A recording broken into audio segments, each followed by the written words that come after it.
ये वक्त की आवाज है, हर घर का हम राज है, होम्योपैथी अपना ताज है, हम सबको इस पे मैं हूं डॉक्टर मुनीर कुरैशी और आप मेरा यूट्यूब चैनल एमन होम्यो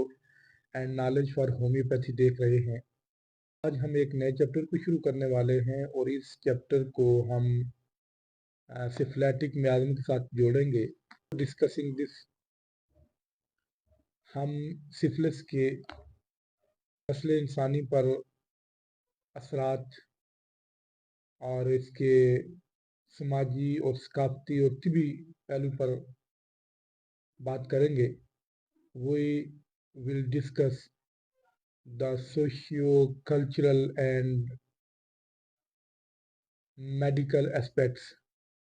मेडिकल का स्टूडेंट ये जानता है कि ये बीमारी एक बैक्टीरिया से फैलती है जिसका नाम ट्रेपोनीमा प्लेडियम है, और मेडिकल का स्टूडेंट ये भी जानता है कि ये जो डिजीज़ है ये सेक्सुअल ट्रांसमिटेड डिजीज़ है। ये एक इंसान से दूसरे इंसान में पास डाउन होती है। इस बीमारी की जो शुरुआत है उसके लिए तकरीबन दो तरह की थ्योरीज मशहूर हैं। एक थ्योरी जो है वो है कोलंबियन थ्योरी, जिसके हवाले से कहा ही जाता है कि जब कोलंबस 1493 में यूरोप में आया था तो अपने बैरी बेड़े के साथ वो इस डिज़ीज़ को भी यूरोप में लेके आया, और बहुत सारे रिसर्चर जो हैं उनकी राय ये है कि ये डिज़ीज़ जो है इससे पहले भी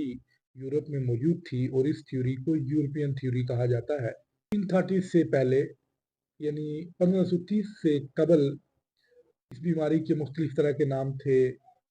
और ये डिज़ीज़ जो है वो अपनी अलामात के हवाले से जानी जाती थी। मसलन जो यूरोपियन में फ्रेंच जो थे या फ्रांसीसी जो थे वो इसको इटालियन डिजीज़ का नाम देते थे, और जो इटालियन है वो इसको फ्रेंच डिजीज़ का नाम देते थे। उसकी वजह ये थी कि ये डिजीज़ जो है वो यूरोपियन के लिए एक शर्मिंदगी का बायस थी, तो इसको इसलिए मुख्तलिफ ममालिक मुख्तलिफ हवाले से इसके नाम रखते थे। ये अलामात जो हैं उनमें सबसे पहले जो अलामत है वो की सिम्टम में सबसे पहली जो सिम्टम है वो ये है कि सेक्सुअल आर्गन पर एक छोटा सा जख्म अपीयर होता है, या फिर मुंह पे एक छोटा सा जख्म अपीयर होता है, जो 6 हफ्ते के अंदर अंदर खुद ही रिपेयर हो जाता है, हील हो जाता है, और उसके बाद ये डिजीज़ दूसरे फेज़ में दाखिल हो जाती है, और जिस फेज़ में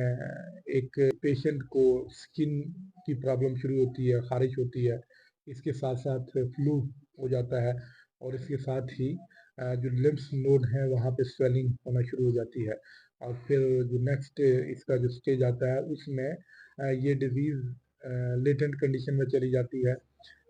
ये हालत लंबा सा चलती रहती है, और दी एंड इसके जो असरात हैं वो बड़े ही ख़तरनाक सूरत अख्तियार कर लेते हैं। ये स्टेज है, इसे मेडिकल की ज़ुबान में टर्शियरी सिफिलिस का नाम दिया जाता है, और ये स्टेज सीवियर फिजिकल डैमेज करती है। ये बीमारी जो है वो एक मेडिकल की है, एक हेल्थ का इशू है,